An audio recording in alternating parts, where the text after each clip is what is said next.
मान्या सुरवे और येरवड़ा जेल का कैदी कालिया, खौफ का नया नाम।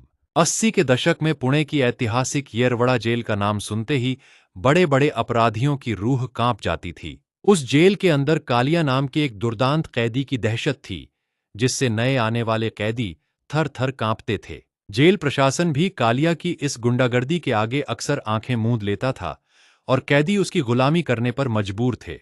जब मान्या सुरवे को भारी सुरक्षा के बीच पहली बार येरवड़ा जेल के अहाते में लाया गया, तो चारों तरफ सन्नाटा छा गया। कालिया अपने चंद गुर्गों के साथ मान्या का रास्ता रोककर खड़ा हो गया और उसने अपनी जेब से एक तेज चाकू निकाल लिया। जेल के अहाते में कालिया ने चमकता हुआ चाकू दिखाकर कड़क आवाज में कहा, नया आया है, सीधे पैर छू। मान्या की आंखों में डर का नामो निशान तक नहीं था।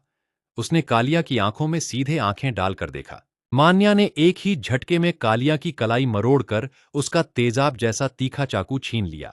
अगले ही पल मान्या ने वही चाकू कालिया की गर्दन पर टिका दिया और पूरे अहाते में सन्नाटा पसर गया। मान्या ने गरजते हुए कहा, नाम मान्या सुरवे है, यहां हुकूमत करने आया हूं, गुलामी करने नहीं। कालिया डर के मारे थर थर कांपने लगा और उसके गुर्गे उल्टे पैर पीछे हट गए। उस दिन के बाद येरवड़ा जेल के हर एक कोने में मान्या सुरवे का नाम एक नए खौफ और दबदबे की तरह गूंजने लगा। लेकिन मान्या ने कभी अपनी इस ताकत का इस्तेमाल किसी कमजोर कैदी को सताने के लिए नहीं किया। जेल में बंद एक बूढ़ा कैदी, जिसका नाम जनार्दन था, वह रोज बैरक की सफाई करता था और कालिया के जुल्म सहता था। मान्या ने जनार्दन का हाथ थामा और उसे अपनी बैरक में ले जाकर सम्मान से अपने पास बिठाया। मान्या ने जनार्दन से कहा, बाबा, जब तक सुरवे इस जेल में है, कोई तुम्हें बुरी नजर से भी नहीं देखेगा। मान्या सुरवे कानून के पन्नों पर भले ही एक बागी था, पर वह बेबसों के प्रति हमेशा एक रक्षक की तरह खड़ा रहता था। उसने येरवड़ा जेल के अंदर कमजोर कैदियों पर होने वाले अत्याचार और हफ्तेबाजी के खेल को जड़ से खत्म कर दिया।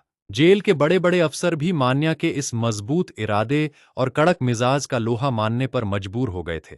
लेकिन उस जानलेवा वाकये के ठीक 2 दिन बाद जनार्दन चुपचाप मान्या की बैरक में पहुंचा। जनार्दन की आंखों में आंसू थे और उसने अपनी पुरानी फटी हुई कमीज के अंदर से एक लोहे की छोटी सी चाबी निकाली। जनार्दन ने कांपती आवाज में कहा, सुरवे, यह चाबी जेल की पुरानी लाइब्रेरी के एक बंद अलमारी की है। वहां एक ऐसी डायरी रखी है जिसमें उन भ्रष्ट अफसरों के नाम दर्ज हैं जिन्होंने तुम्हें झूठे केस में फंसाया था। मान्या ने जब उस चाबी को अपने हाथ में लिया तो उसके चेहरे का रंग बदल गया और आंखें लाल हो गईं। उस डायरी में उस सबसे बड़े पुलिस अफसर का नाम दर्ज था जिसने मनोहर सुरवे का भविष्य हमेशा के लिए तबाह किया था। मान्या ने उस चाबी को कसकर अपनी मुट्ठी में भींच लिया और अपने सीने में जल रही बदले की आग को और तेज कर लिया। अगला सबसे दिलचस्प मोड़ जानना चाहते हैं तो अभी कमेंट में टाइप करें, हुकूमत। इस वीडियो को लाइक करें, अपने दोस्तों और परिवार के साथ अपनी प्रोफाइल पर शेयर करें। हमारे साथ हमेशा ऐसे ही जुड़े रहने और अगला भाग सबसे पहले देखने के लिए चैनल को फॉलो/सब्सक्राइब करें।